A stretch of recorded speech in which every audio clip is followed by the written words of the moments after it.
Hello दोस्तों, आप सभी का मेरे चैनल में बहुत बहुत स्वागत है। आइए चलते हैं नए वीडियो के साथ। और इस वीडियो में हम देखेंगे कि एक सूचना जो है प्राप्त प्राप्त हुआ था कौन सी तारीख को, 13 सितंबर को, जिसमें बताया जा रहा था कि वर्तमान में हो रही शिक्षक भर्ती में पद जो है बढ़ सकते हैं। तो कितने पद बढ़ सकते हैं, क्या वास्तविक में वो पद बढ़ेंगे या नहीं, इन सभी की जानकारी जो है हम इस वीडियो में देखेंगे। तो देखिए सूचना क्या था, उसको थोड़ा सा हाईलाइट कर लेते हैं। तो सूचना ये था दोस्तों, जो शिक्षक भर्ती 2019 में व्याख्याता शिक्षक, सहायक शिक्षक की कुल विज्ञप्ति 14,580 पद था, है ना? उसके विरुद्ध जो है बताया जा रहा है 10,834 पद जो है वो नियुक्ति की जा चुकी है। और 3,190 पदों को शिक्षक भर्ती 2023 की नियुक्ति में बैकलॉग के रूप में लिया गया है, ये भी बताया जा रहा है वर्तमान में। और 2 बार वैधता बढ़ाई जा चुकी है, ये बता रहा है। शिक्षक भर्ती 2019 के परीक्षा परिणाम में 2 बार वैधता बढ़ाई गई थी और 31 मार्च 2023 में यह अवधि समाप्त होने के कारण वर्तमान में सीधी भर्ती 2019 की भर्ती प्रक्रिया को समाप्त किया जा चुका है। तो भर्ती प्रक्रिया समाप्त किया जा चुका है, ऐसा डीपीआई के द्वारा जो है एक निर्देश, ये सूचना जो है प्राप्त हुआ है। और वर्तमान में शिक्षक भर्ती 2023 की भर्ती प्रक्रिया प्रचलन में। तो यहाँ पास हम एक बात ये देखेंगे दोस्तों, आगे जो है इसको और विस्तार से हम देखेंगे।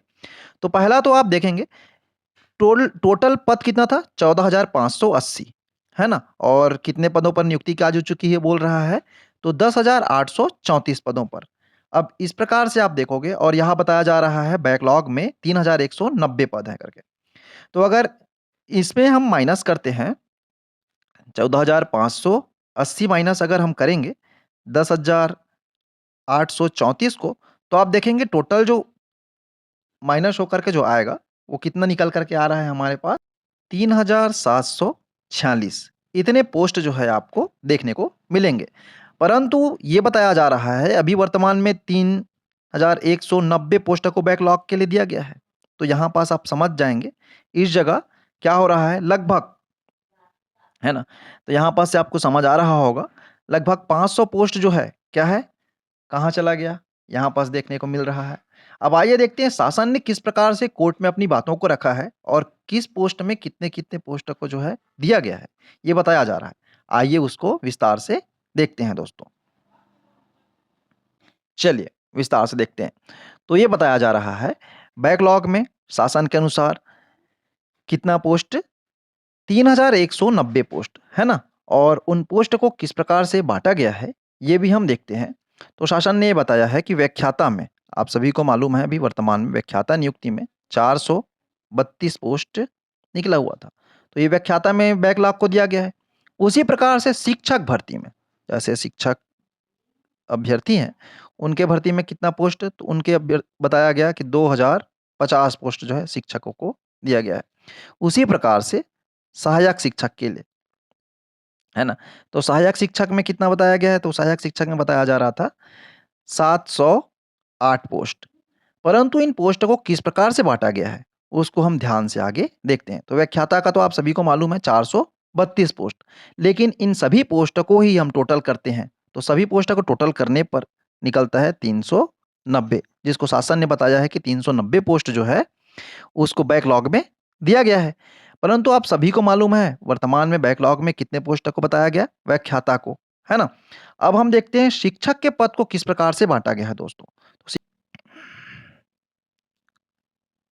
शिक्षक के पद, तो शिक्षक के पद को ये बताया जा रहा है, शासन ने ये बताया है कि 2,050 पोस्ट जो है शिक्षक के पद हैं। और 2,050 पोस्ट में उन्होंने बताया कि एसटी को दिया गया है 1,526 पोस्ट, ओबीसी को दिया गया है 95 पोस्ट।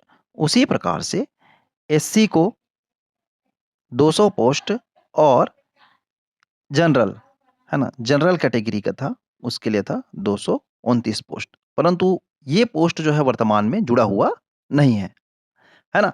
तो इस प्रकार से ये बताया जा रहा है ये पोस्ट जुड़ा हुआ नहीं है। तो 2,050 पोस्ट जो है आपका शिक्षक भर्ती में बढ़ सकता है। उसी प्रकार से जो सहायक शिक्षक अभ्यर्थी हैं, तो सहायक शिक्षक अभ्यर्थियों में ये बताया गया था, मैंने अभी थोड़ी देर पहले बताया, तो सहायक शिक्षक अभ्यर्थियों के लिए कितना, 708 पोस्ट। ये भी जो है सहायक शिक्षक अभ्यर्थियों के पद में वृद्धि की जा सकती है। तो इस प्रकार से इतने पदों की वृद्धि जो है किया जा सकता है, शासन के द्वारा, परंतु वर्तमान में शासन ने इसके ऊपर कोई भी कार्रवाई नहीं की है और इन पदों को जो है वो उन्होंने भर्ती नहीं किया है ना? तो सभी कैटेगरी को मिलना चाहिए, परंतु आपने देखा है कि सभी कैटेगरी को ये प्राप्त नहीं है और अधिकतम संख्या में आपको देखने को मिलता होगा कि एसटी को जो है अधिकतम संख्या में बैकलॉग का पोस्ट मिला हुआ है, ऐसा बताया जाता है। इसी वजह से उनका पोस्ट जो है बढ़ गया है ना? ऐसा देखने को मिलता है, लगभग 3000 के आसपास पोस्ट जो है आपको देखने को मिलता है। तो 1500 पोस्ट तो उनके स्वाभाविक हैं, पहले के रहे होंगे। तो आप देखोगे ओबीसी को तो पोस्ट मिला ही नहीं है, एससी को भी नहीं मिला है और जनरल का कहीं भी ज़िक्र नहीं है कि बैकलॉग का मिला हुआ है।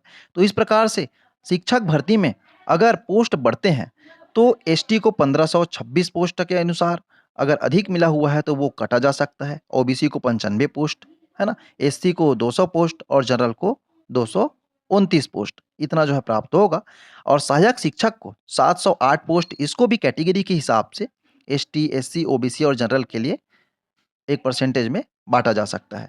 तो मेरी जानकारी आपको अच्छी लगी हो तो इस वीडियो को आप लाइक कर दीजिए और चैनल में पहली बार हैं तो इसे आप सब्सक्राइब कर दीजिए। Thank you.